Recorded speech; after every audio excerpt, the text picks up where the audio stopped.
बच्चों अस्सलाम वालेकुम। आज हम लोगों ने रीडिंग करनी है properties of the series resonance circuit, जो कल आपको पढ़ाया था।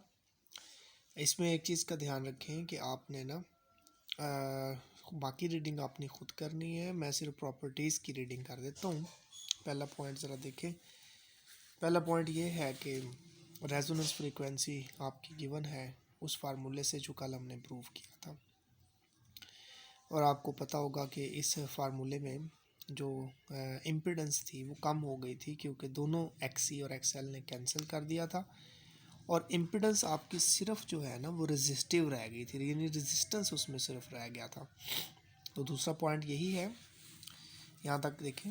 दूसरा पॉइंट क्या है कि at resonance the impedance of the circuit is only resistive, यानी सिर्फ उसमें रेजिस्टेंस रह जाएगी। आपको पता है जब रेजिस्टेंस रह जाती है तो फिर करंट और वोल्टेज इन फेज़ हो जाते हैं, और अगर करंट और वोल्टेज इन फेज़ हैं तो आपको पावर वाला फार्मूला बताया था ना, एक पावर वाला फार्मूला था P is equal to I V और कॉस थीटा। इसमें जो कॉस थीटा होता है ना, इसको पावर फैक्टर कहते हैं।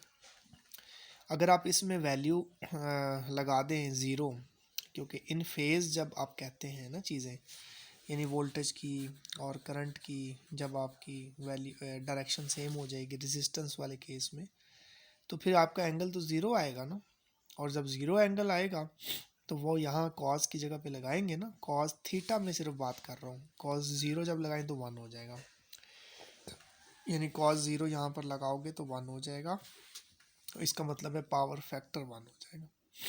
उसके बाद है next point, at resonance frequency the impedance of the circuit is minimum and is equal to R. ये तकरीबन वही बात है कि ऑपोजिशन कम हो गई है और वो आर के बराबर ऑपोजिशन बन चुकी है।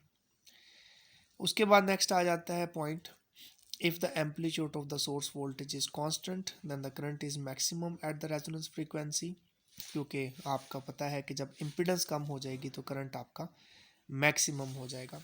आप इसको बेशक इधर तक ही रख लें, द करंट इज़ मैक्सिमम। ठीक है, पांचवा पॉइंट ज़रा देख लें, और वो ये है कि एट रेजोनेंस, यानी रेजोनेंस के ऊपर the voltage drop across the inductance and the voltage drop across the capacitance may be much larger than the source voltage. आपको पता है ना कि इसमें दो चीज़ें लगी हुई थी, कैपेसिटर भी लगा हुआ था और इंडक्टर भी लगा हुआ था। तो ये कह रहे हैं कि अगर आप रेजोनेंस के ऊपर आएंगे ना तो इनके अक्रॉस वोल्टेजेस ज़्यादा भी हो सकती हैं।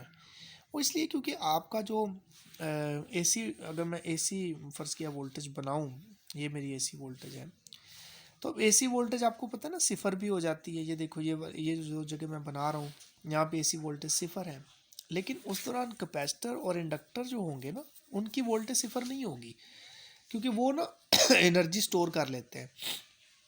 तो अगर पीछे से वोल्टेज का साइकिल सिफ़र हुआ भी है तो इसका मतलब ये नहीं कि कैपेसिटर और इंडक्टर का साइकिल की एनर्जी भी ज़ीरो हो जाएगी, वो तो स्टोर करके बैठे होंगे, इसलिए उनके पास तो वोल्टेज होगी।